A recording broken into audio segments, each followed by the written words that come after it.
কয়েকটি রাজনৈতিক দল তাদের মতো করে তাদের বক্তব্য দিচ্ছে। সারা দেশকে এগুলোতে মেতে গেছে। জাতীয় ঐক্যমত্য কমিশন যে সমস্ত নতুন নতুন দাবি উত্থাপন করছে, জি, সেগুলোকে মানতে হবে সবাই।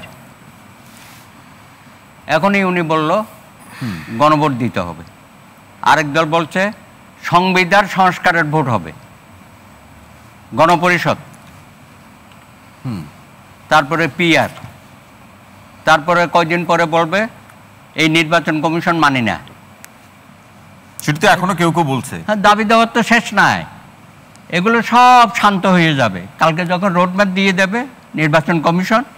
আর ইউনূস সাহেব যখন ডিটারমাইন বলতেছে ফেব্রুয়ারিতে নির্বাচন হবে, সবাই দেখবেন সুরসুর করে নির্বাচনে চলে যাবে। আমার ভাই হেলাল ভাই নির্বাচন বর্জন করে আপনি যতটা সরলভাবে বলছেন, বর্জন করবে ওনারা তো হেলাল ভাই এখনো দেয় নাই। 300 আসনে প্রার্থী দিয়ে দিছে রে ভাই, তারা সবাই মাঠে ময়দানে চষে বেড়াচ্ছে। আমরা জানি না? আমাদের লয়ার বন্ধুরা তো অনেকেই আছে, অন্তত 20 জন প্রার্থী আছে। এই উনি অ্যাডভোকেট, আমরা জানি না, খোঁজখবর রাখছি না। সবাই নির্বাচনমুখী হয়ে গেছে। বাংলাদেশের মানুষ নির্বাচন বিমুখ না। আর গত 15 তাহলে এটা একটু বলুন, যেহেতু আপনি প্রসঙ্গটা তুললেন যে জামাত 300 আসনে বা অধিকাংশ আসনে সে প্রার্থী দিয়েছে, কিন্তু আবার এখানে নির্বাচনের সাথে অনেকগুলো ওনাদের কতগুলো রাজনৈতিক এজেন্ডা থাকতে পারে। তাহলে এই রাজনৈতিক এজেন্ডার উদ্দেশ্য কি?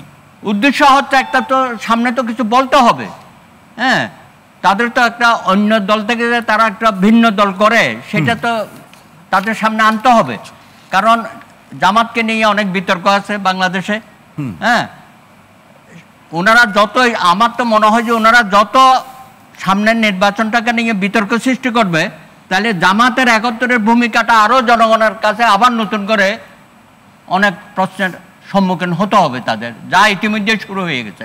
সুতরাং আমি বলবো যে সবাই শান্ত থাকা উচিত। পাকিস্তানের একজন পররাষ্ট্রমন্ত্রী তো সবাই এখন শান্ত বললেন যে এটা দুইবার মীমাংসিত। হ্যাঁ, এই তো বিতর্কগুলো শুরু হয়ে যাচ্ছে। আমরা তো এইসব বিতর্কে যেতে চাচ্ছি না। সব কিছুর সমাধান হবে একটা রাজনৈতিক সরকার যখন আসবে। কারণ ওনার এত ম্যান্ডেট নাই। আমরা যতই দাবি উত্থাপন করি, এই সরকারের এত ম্যান্ডেট নাই। একটা গণ অভ্যুত্থান হয়েছে, একটা পরিবর্তনের অবস্থা সৃষ্টি হয়েছে। সব পরিবর্তনকে এই সরকার করে যেতে পারবে। আমরা তো ঐক্যমতের মধ্যে বলেছি যে ভাই, যেগুলো আমরা ঐক্যমতে পৌঁছেছে সেটা করে ফেলেন না কেন? পুলিশ সংস্কার কেউ বাধা দিচ্ছে, প্রশাসন সংস্কার কেউ বাধা দিচ্ছে, আমার বিচার বিভাগের স্বাধীনতা কেন আটকে রাখছেন? এটা দিয়ে দেন। স্বাধীন সচিবালয়, প্রধান বিচারপতি বারবার বলতেছে এটা দেন, এটা করেন না।